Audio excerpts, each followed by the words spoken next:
Good afternoon, everyone, and thank you all for being with us today.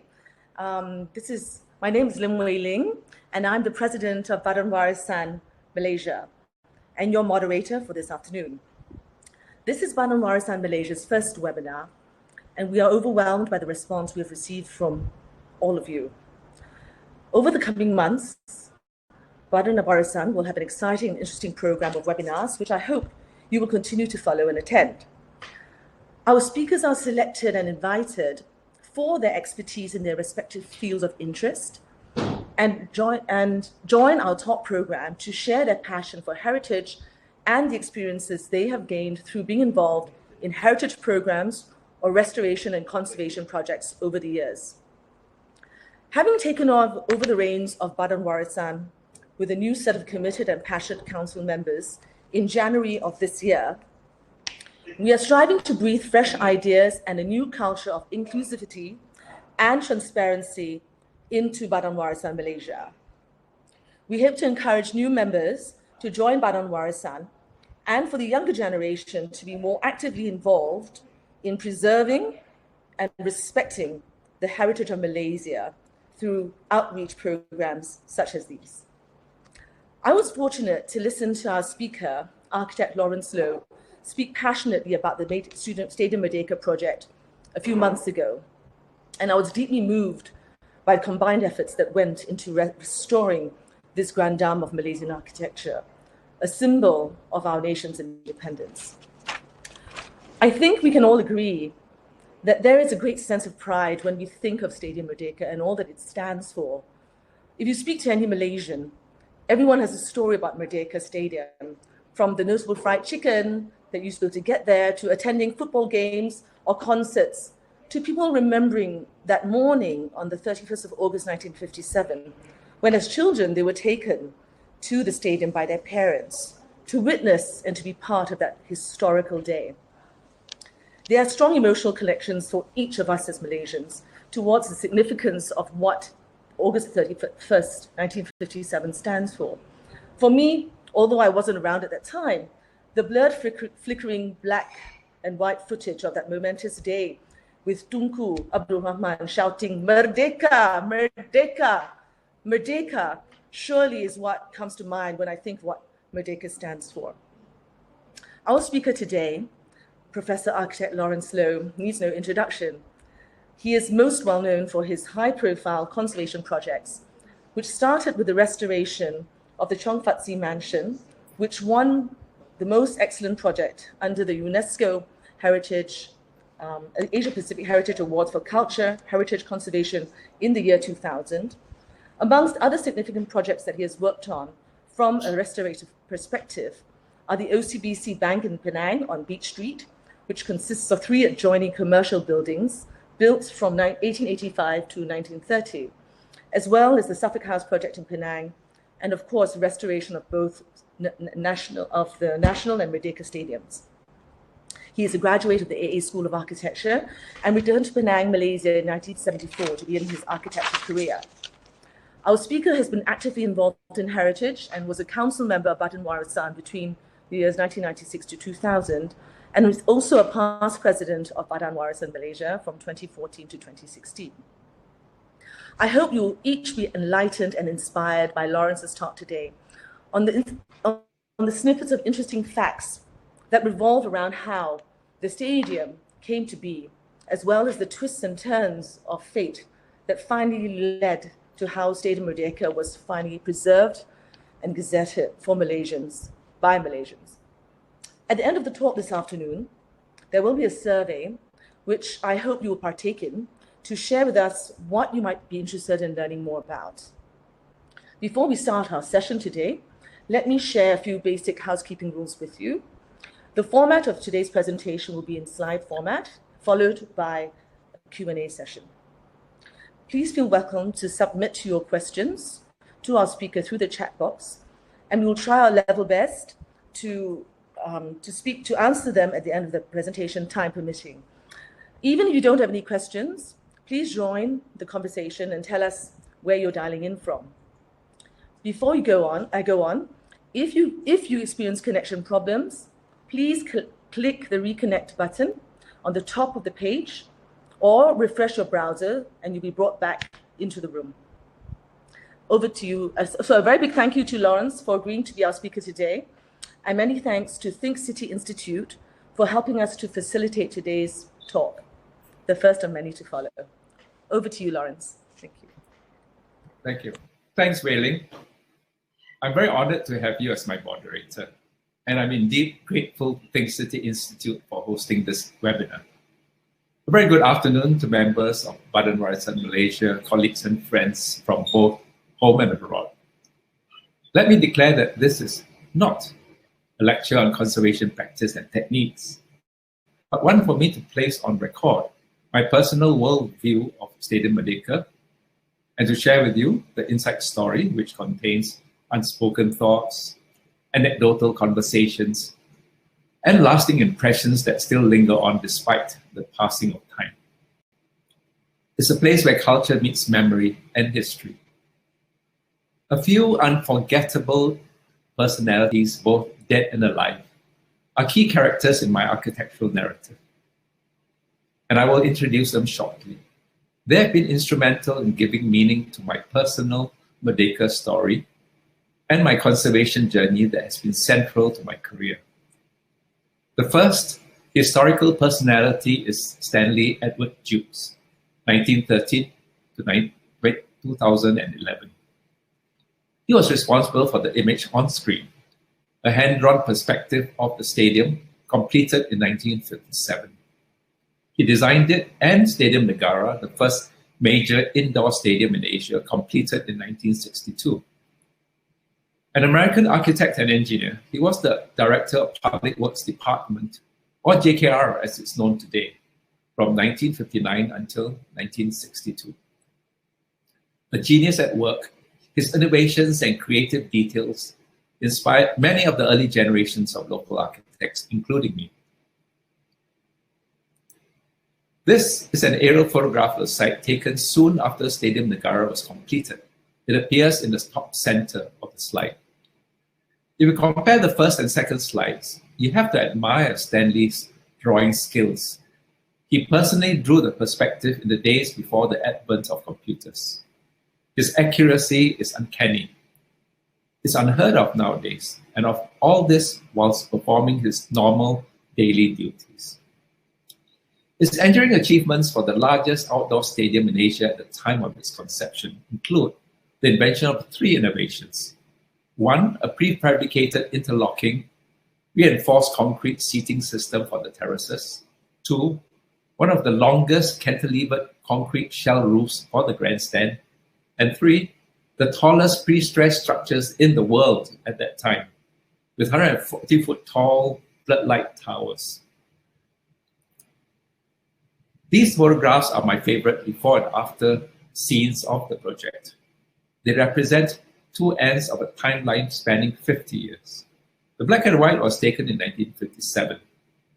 Most of you will recognize Tunku Abdul Rahman, the first Prime Minister of the Federation of Malaya, and Bapak Malaysia, whom I shall refer to simply as Tunku throughout the talk. He's inspecting the stadium with Jukes to his immediate right, and with council members of the Football Association of Malaysia, or FAM, of which he was the president. Tun Abdul Razak is on his left. Tunku, the prince and politician in the story, was responsible for the concept of Stadium Merdeka. It was built by his decree. Behind every great building, there's a successful architect, who was Jukes in this instance. And behind every successful architect, there's a patron, who was Tunku. History is full of such examples.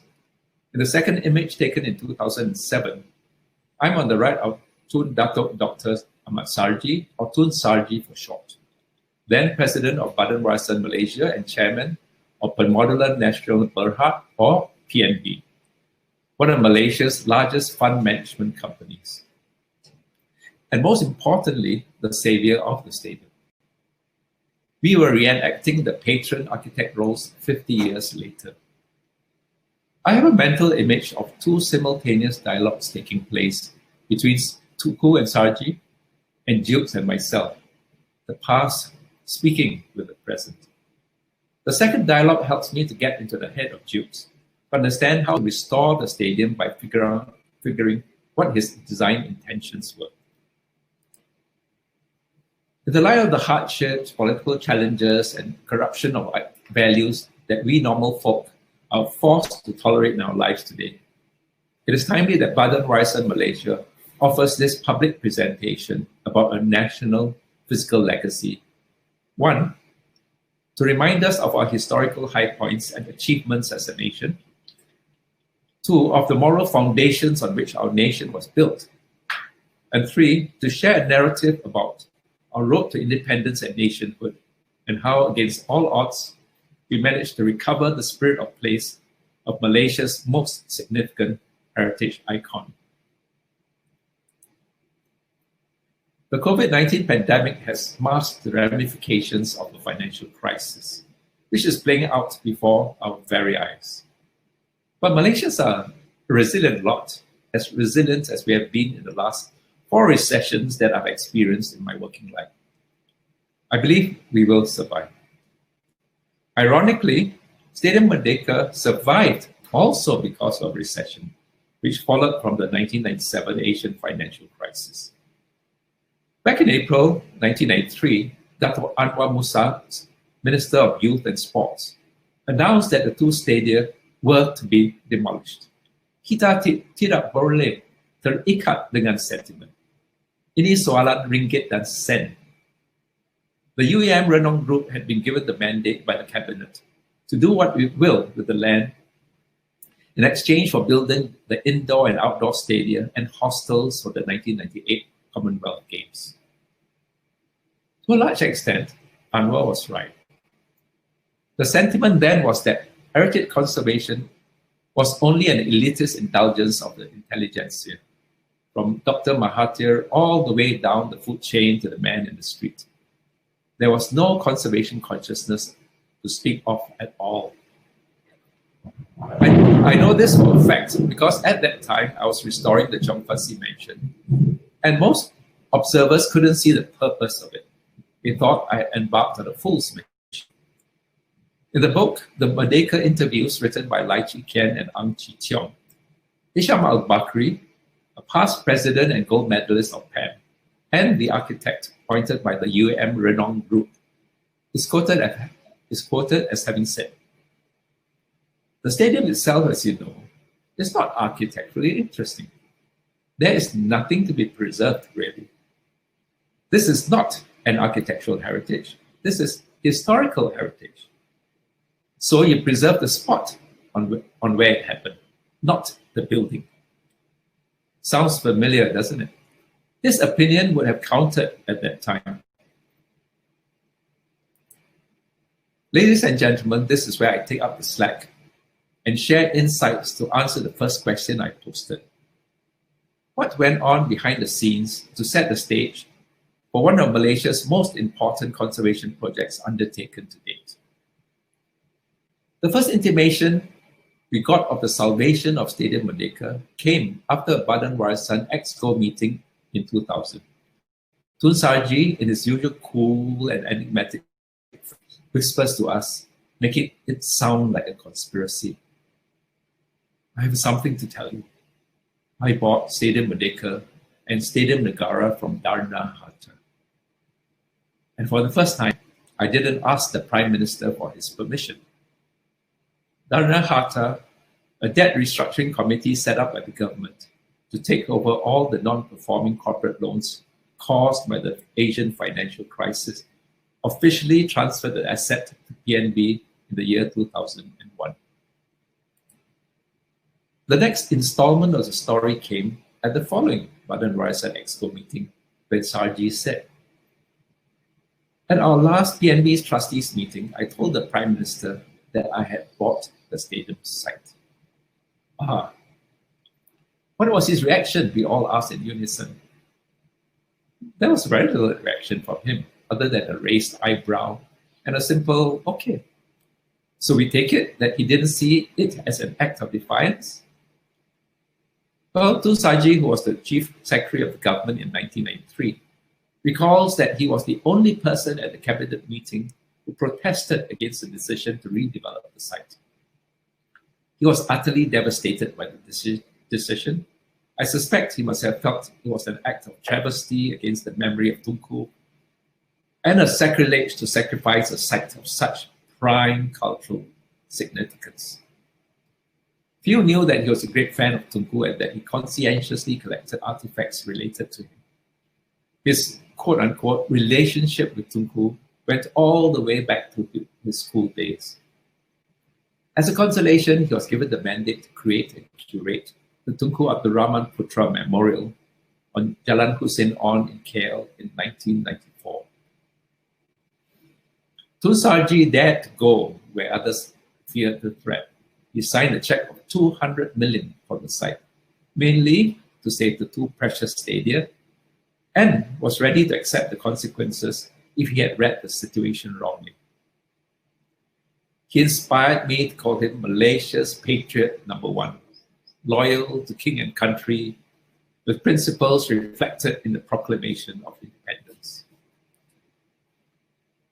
This was when it dawned on me that the site had been given a future. But what form should its future take? So we asked, what are your plans for the two stadia, sir? In a conversation that followed, a plan of action evolved.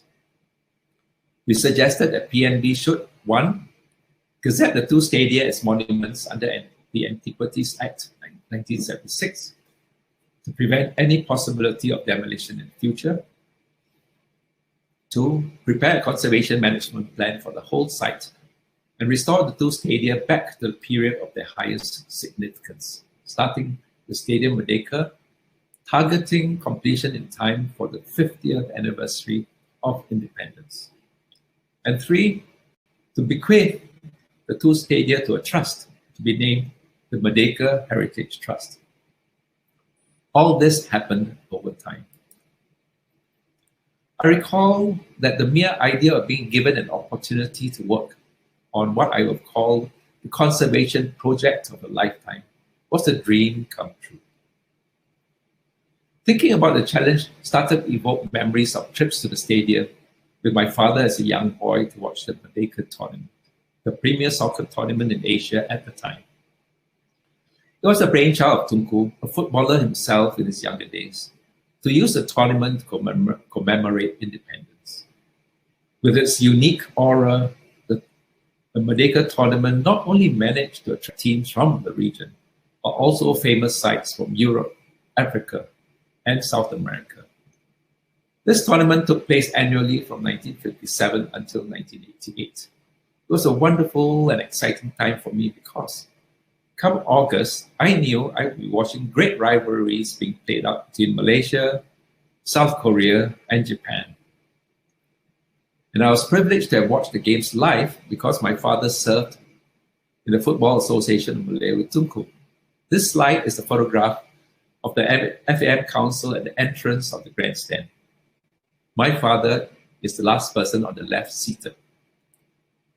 As the memory swirled in my head, I thought about how a great sporting event has fallen from grace and faded almost into extinction, very much as the stadium had.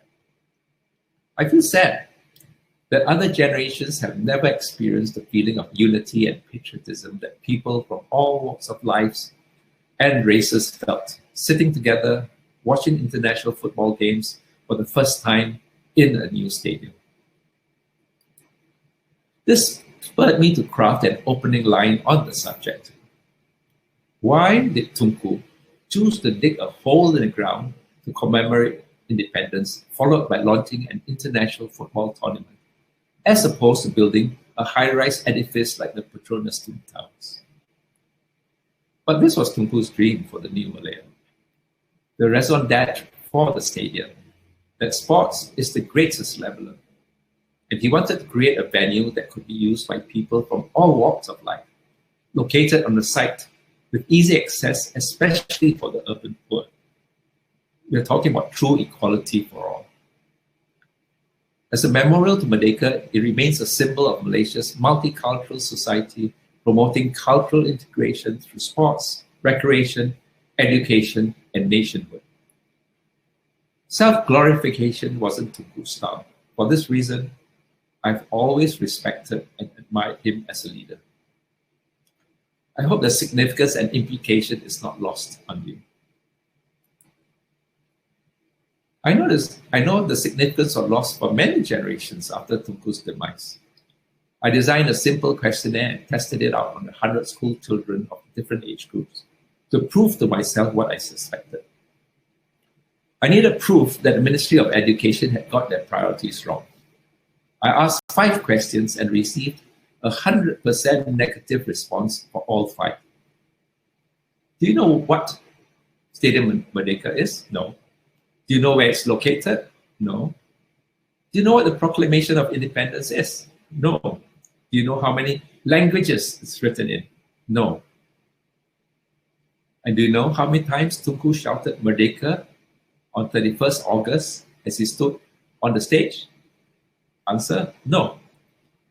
The results told me that it was even more critical than ever to restore the stadium and to use it as a beacon to shine onto the birthright of all generations of Malaysians. Crafting a vision. The task of crafting a vision plan was left to me and the Executive Director, Elizabeth Cardoza, as the restoration proposal had to be approved by the PNB board. As the most significant heritage icon of Malaysia, the owner's mission must be to ensure that all citizens, every man, woman, and child, at least once in his or her lifetime, travels by road, rail, or plane to this site as a pilgrim to be told the story of our road to independence and nationhood, in the very place that it was declared for the world. But what will they come to see? The stadium was in a dilapidated state with many unsympathetic accretions.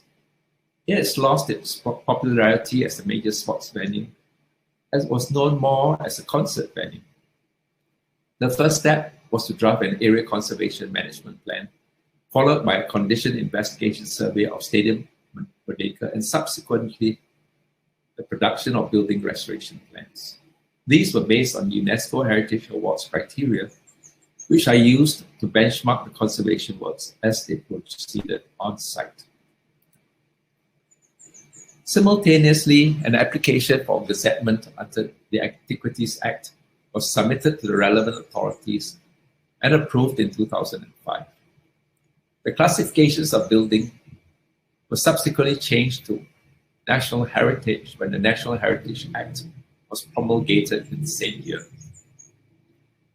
Earlier, Tun Sarji, with great wisdom, had sought the endorsement of the then Prime Minister Ahmad Badawi, who gave his wholehearted consent to restore the stadium, especially when he was informed that it would be ready for the 50th anniversary of independence in 2007. This was announced in the national media. Ladies and gentlemen, this brings me to the second question. How did Badan Warisan Malaysia craft the conservation approach to ensure it attained the Award of Excellence in the 2008 UNESCO Asia Pacific Heritage Awards cycle? Having gotten this far, the goal was set for Badan Warisan to be selected as the conservation project manager. My firm, Architect LLA, was appointed as the submitting architect. To avoid the accusation of conflict of interest, my appointment was tabled before the Badan Warisan board, and the endorsement was unanimous. Given my conservation experience, Tun Sarji was adamant that I take the lead to ensure that the outcome was worthy of a UNESCO award. Of this, I was very confident, having been exposed to the UNESCO awards system since 1999. Prior to the launch of the UNESCO Asia Pacific Heritage Awards for Cultural Heritage Conservation in 2000, Badan had already created its own Heritage Award scheme, put together with the help of Elizabeth Cardoza and other colleagues in Badan. In 1999, Richard Engelhardt, the former cultural advisor to UNESCO Bangkok, asked me to help put together the rules and criteria for the UNESCO Heritage Awards, which I happily did. I already had a ready template. As fate would have it, I submitted for the awards in 2000 in its inaugural year and won the most excellent project for the Cheong Fatsi Mansion. I haven't looked back since. One of my favorite lines as an architect is that you're only as good as your clients are. Tun Sarji, wearing two hats, was an exemplary client. On both counts, I was given the mandate and unhindered assistance to do what was absolutely necessary to get things right from the word go. We set up a design conservation production team in Jalan Stone itself and worked seamlessly with the architects from Penang and KL for several years until completion of the project, from submission of building plans, preparation of conservation plans, tender documentation, award, and management of the site. I traveled to KL several times in a month and had to attend all site meetings because we were lumbered with a terrible contractor who we eventually had to sack. As the appointed heritage conservation architect, I had to submit conservation plans to the Commissioner of Heritage for clearance before they could officially be submitted to Dewan Bandaraya, Kuala Lumpur. When I presented the project, I was very confident that our proposal to restore the stadium back to its period of highest significance would be a consensus view. This meant removing the reinforced concrete upper tiers on the north, east, and south sides and rebuilding the original toilet blocks on the east side. Lo and behold, when Badan Warisan received the letter of response, we couldn't believe our eyes. Every major element had to be retained as they represented other equally important layers of history. Only a minor strip out of latter-day timber partitions and ad hoc enclosures was permitted. This was reported to the President, who instructed Dr. Ismail Adam, a Badan Warisan Council member, to approach the Director General of the Ministry of Culture to try to resolve the impasse. 3 months later, Badan received another letter from the Commissioner of Heritage, stating that we may demolish the upper tiers on the east side, but to keep the north and south tiers, a solution which made matters worse. Thereupon, Tun Sarji said not to worry, he would personally speak to the Prime Minister. 3 months later, Badan receives a letter stating that our proposed plans were approved in total. Too good to be true. But there you have it. On our own, we would never have had the cachet to pull the proverbial rabbit out of the hat. Obviously, Sarji was someone to be reckoned with. Our conservation process was guided by the UNESCO Heritage Awards criteria, which covered 3 areas: understanding the site and its significance, technical achievement with regard to design, materials, workmanship, and authenticity, and policy and impact, how the influence of the project was on policy and things in the international and international arena. I had been teaching a subject at the University of Hong Kong for some time now called Conservation Indicators, where I had converted the awards criteria into benchmarks. All my students must have benefited from it. The proof is Hong Kong has won more UNESCO awards per capita than any other place. No sooner had work started on site, we encountered problems with the contractor who had no conservation experience.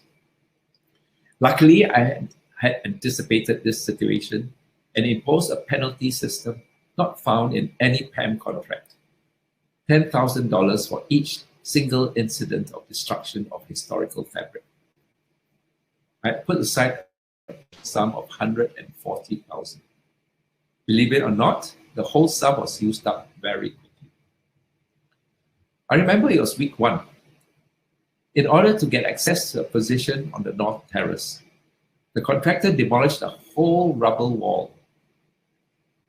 And this was after I had done a site walk and had laid down all the ground rules just the day before and explained the conservation protocols included in the contract. The contractor retorted that I could deduct $10,000 because he thought that was the purpose of the provisional sum. I was speechless. When I recovered, I went on the warpath. Our clerk of works was like policemen on site, issuing summon after summon after summon.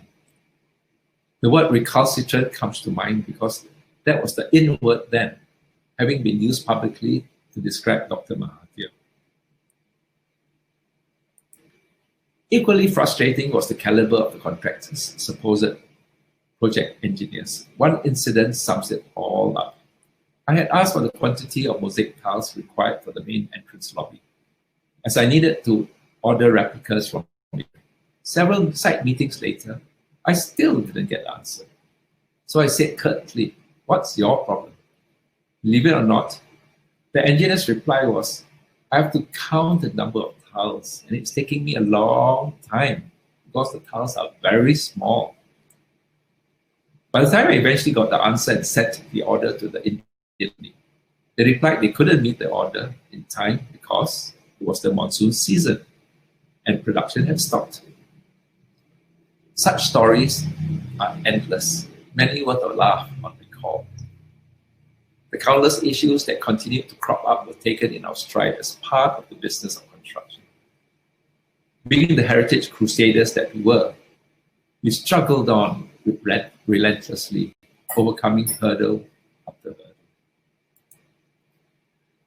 By the beginning of 2007, the Jabatan Warisan Negara was breathing down our necks. The Ministry of Culture, Datuk Rais Yatin, had promised that part of the 50th Merdeka celebrations would be held at the stadium, complete with a hologram of Tunku declaring Merdeka. For me, it wasn't a particularly happy event. The event planners, under the direction of Jabatan Warisan Negara, left a trail of destruction. They removed all the original MS barriers at the center aisles of the grandstand to create a temporary plywood platform over the whole of lower terraces to seat all the sultans, the cabinet, and their wives. They should all have sat on the field like in 1957. If you have a chance, watch Restoring Merdeka by History Channel. You will spot that change. Incidentally, as the main character, the cameraman tracked me for one whole year. Unfortunately, all I remember is that I had to wear the same all-white outfit for every shoot. I've always imagined a reenactment of all the sultans on the stage in the middle of the field, with a hologram of Tunku shouting Merdeka 7 times. It was supposed to have happened on that night. Instead, the hologram was relegated to the southeast corner of the stadium, where the red arrow signifies. For reasons best known to the organizers, too far away for the naked eye to make out any details. The drama was lost. Instead, the so-called honor of imitating Tunku was given to the Prime Minister. After the event, construction continued until the completion.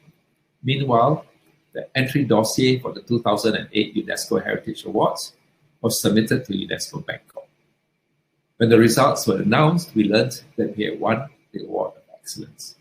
Mission accomplished.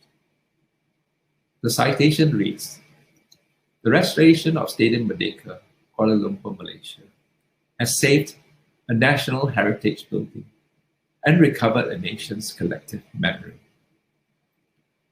The project has demonstrated a thorough understanding and respect for the significance of the stadium at a specific moment in history and recognition of the historic value of modern architecture. The privately funded rescue effort, spearheaded by Pemodelan Nasional Berhad, with professional assistance from Badan Warisan Malaysia, serves as a stirring inspiration for civil society around the region in safeguarding heritage sites as part of a shared social and political responsibility." The dossier contains several before and after photographs that convey to the jurors our conservation accomplishments measured against our stated intentions. This is a view of the grandstand before restoration. They had, in fact, filled in the arches in between the roofs and the central saluting platform had been converted to a VIP box, air-conditioned, when the whole stadium was designed to be tropically ventilated. This is after restoration. These are views of the saluting platform, which we had to restore back to its original form.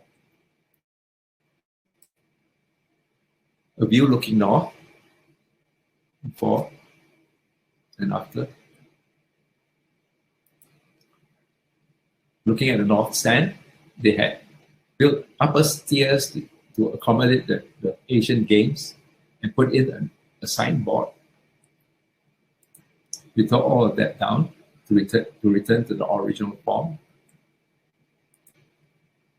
The gates, you could see that over time they had built it up, put spikes on the ledges, increased the height of the fences.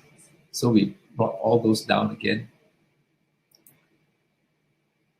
The VI stands before and after. And an original photograph taken by Jukes when it was just completed. You can see behind the VI school very, very prominently. And also the two toilet blocks. Looking at the south stand before and after. From the arena level with the south stand removed. There were questions asked of how we could actually remove all these perfectly strong structures. But in fact, God helped us. When we went to the site and we checked on the reinforced concrete work, it was already deteriorating. The grandstand from outside,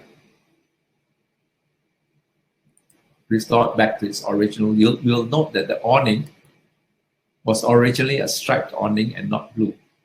And when we stripped back the paint, this is what we actually discovered. This is a much earlier scene of the front of the stadium. This is a view taken by Jukes himself. The main lobby, before restoration, and after restoration. And here is where I had to find replicas of the original mosaic tiles to re-establish the original floor. The VIP entrance before and after. The upper deck. Some people might remember that that's where you had your fish head curry. The deck restored after.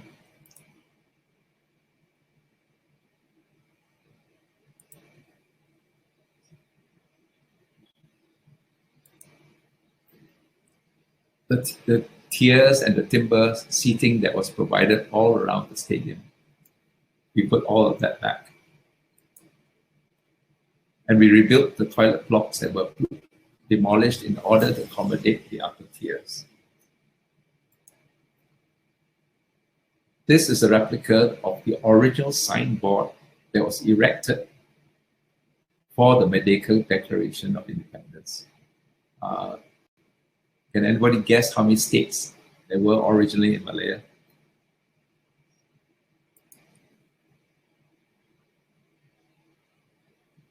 I'm now repeating the two earlier slides to remind you of what would have been lost. It is logical that the stadium will be integrated at ground level with Stadium Merdeka 118, the neighborhood schools and institutions, and the Petaling Street precinct.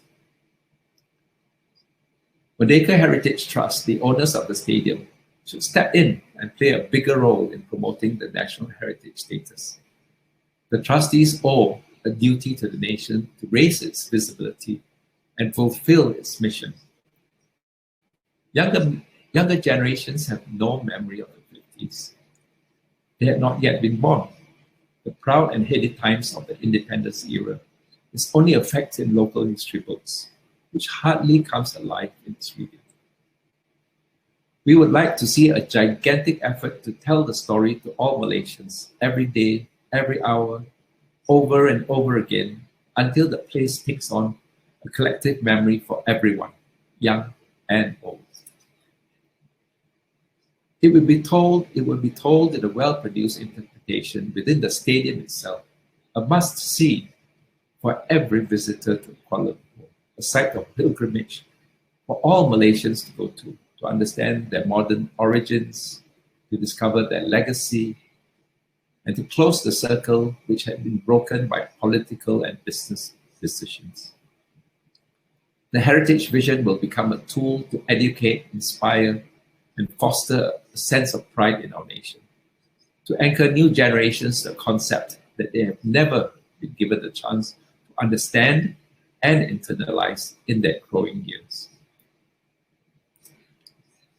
I would like to conclude with this slide. When I originally learned that Mahathir had sanctioned the redevelopment project, I couldn't believe my ears. How could he even think of such an ending for Malaysia's most sacred site? It's a given that it should never be demolished. But the unbelievable happened. The stadium was sacrificed for profit. However, on the positive side, it's fortuitous that the crony deal failed because it triggered several critical and timely responses. It allowed Tun Saji and Badan Warisan to intervene and recover the site, and to restore it back to its original glory. In doing so, the nation's collective memory has been guaranteed a place in our national consciousness, with permanent legal protection under the National Heritage Act and universal recognition by UNESCO. Tunku Abdul Rahman found the dream, and then the people. The people, 50 years later, found the leader reincarnated in Tun Saji. Through his leadership, the people have recovered the dream. Let's hope it never ends. Ladies and gentlemen, permit me to convey to everyone a very big thank you for taking time off to listen to my story and for making it a memorable occasion for me. Thank you.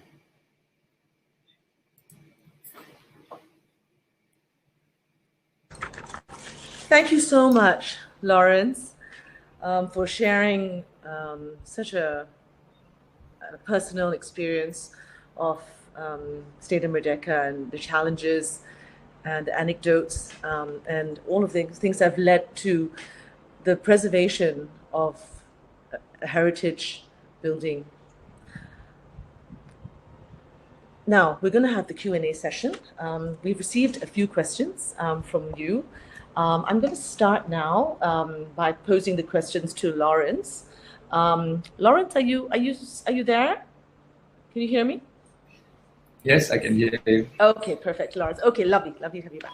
All right then. So the first question that we've received is, what year did the restoration project take place, and how long did it take to restore in total? I mean, a number of years, I suppose. We started in the year 2006, if I can recall correctly, and we finished it in just about in 2008. We had done the basic shell by 2007. Right. Okay, that's pretty fast then. I mean, in terms of the completion of the restoration. So I'm sure it came from you, sort of, the team working quite hard to push everyone ahead. Yeah, we were forced now to. The second. Sorry. No, go ahead. The second question is, since the conservation works have been done, has there been an increase in awareness of the significance of Stadium Merdeka? Am I the right person to answer that? Well, I mean, maybe perhaps when you were, after the restoration was completed, do you feel that there has been a renewed interest in the stadium? I think not, because no? After that, PNB started to embark on the redevelopment of the site, Merdeka 118, right? And so they had to, in fact, scale down and a lot of the activities in the stadium. And so now it's in fact a secondary site. I guess when they finish the project, they will start to reactivate it. Okay. All right, then. Well, I suppose then the last question is probably sort of would tie in with what you're saying. That is, what do you think is going to happen to Stadium Merdeka in the future? It is a beautiful building, but underused. So, yeah, I suppose that ties in with what you've just said, right? Yeah, but again, the question goes back to PNB, right? Yes, exactly. My wish is that they will take cognizance of the fact that they have a wonderful heritage site. Okay. It's full of memories for many people. It has very many values, and it would only help to activate their power if they do something with the stadium and the setting around the tower. Okay. So, okay, there's another question. Is the equally significant Stadium Merdeka being treated with the same level of conservation? How about reverting to the old roof and removing the Astrodome? You're talking about Stadium Negara, right? Yeah, Stadium Negara. Stadium Negara. That has also been proposed. In fact, Think City, together with my company, we have prepared a conservation management plan that has been submitted to PNB. And in it, we have proposed some modification of the roof to revert to a form that is pretty similar to what it was before, but in a much improved version. Okay. But I think not many people will know what the person submitting the question is actually asking. Maybe I just explain quite quickly. Before, they had almost like a flat roof, right? And subsequently, because it was leaking, they dismantled that and put a dome on top of it. So I think that the person submitting the question is asking whether we would actually return it to its original form. Okay, right. There are quite a number of questions coming through, so I think we're gonna probably have time for maybe one more question. I think. Let me see which one. Now, here we go.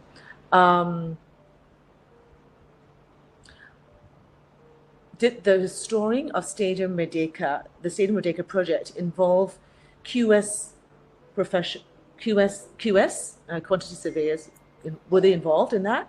And what is the final contract sum for this restoration project, including VO? I don't know. I mean, I can't imagine you would have this figure on you at this point. I must admit, I don't quite recall now. It was so long ago. We did have a quantity surveyor. Right. And I think all I can say is that we brought it in within budget. Okay. And one more. I think time for one more question.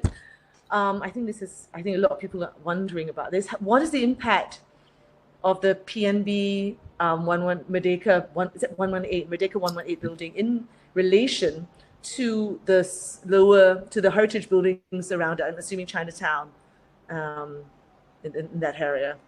How do you feel the impact of the tower has? The impact the tower has? Okay, I think we have to go back a bit to ask why is the tower there, right?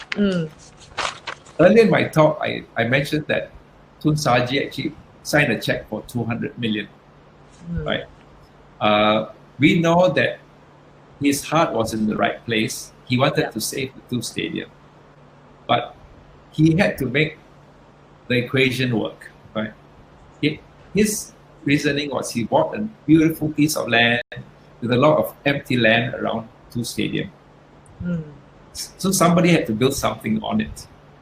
So the form that you get, in fact, reflects the plot ratio that any developer is entitled to.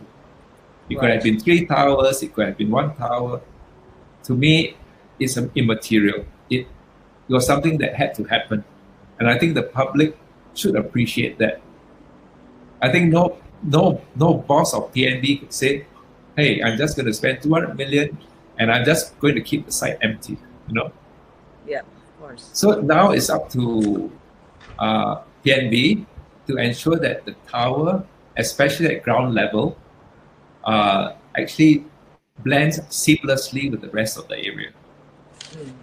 And this is something that is happening because Think City has been invited to work with them to look at that aspect of it, right? And how to make it inclusive, how to make it connect with all the other sites to make sure that the tower is not an island, but it's really part and parcel of the whole neighborhood. Sure. It's a big sum, but with will and skill, I think it can be made to happen. Fantastic. Okay, thank you, Laurence. And I think thank you, Laurence, for being with us today and for so kindly and patiently answering all the questions. There are many, many more questions, but I'm afraid we don't have time for that. So thank you, everybody, for being with us. I'm just going to leave you by saying that Badan Warisan Malaysia is the National Heritage Trust of Malaysia is the leading NGO with a reputation for excellence in heritage conservation services and has been around for 30 years. We're an independent registered charity, and our role is to raise awareness of heritage issues and to advocate for a conservation-friendly environment in Malaysia. Please donate to what we're doing. And if you aren't already a member, please join us to assist us in the work that we do. We are all volunteers who are passionate and committed to preserving and conserving both the tangible and intangible assets of this beautiful and diverse country. Our office is located at number 2 Dalan Stone, KL. So please, if you're around, please drop in to say hello.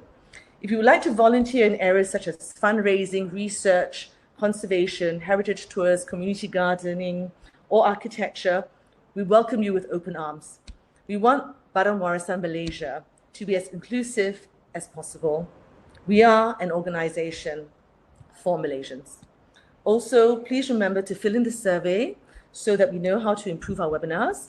And please tell us what you would like to learn more about, and we will try our best to meet your expectations. Before I leave, we will be sending out a special PDF, Compliments of Badan Warisan, on the personal memoirs of Mr. Lee Kwok Tai for your further reading. I do hope you will continue to join us at our future webinars. I'm now going to leave you with a video by Think City. Thank you so much, everybody, for being with us today. And thank you, Think City, for helping us out with this webinar. Thank you.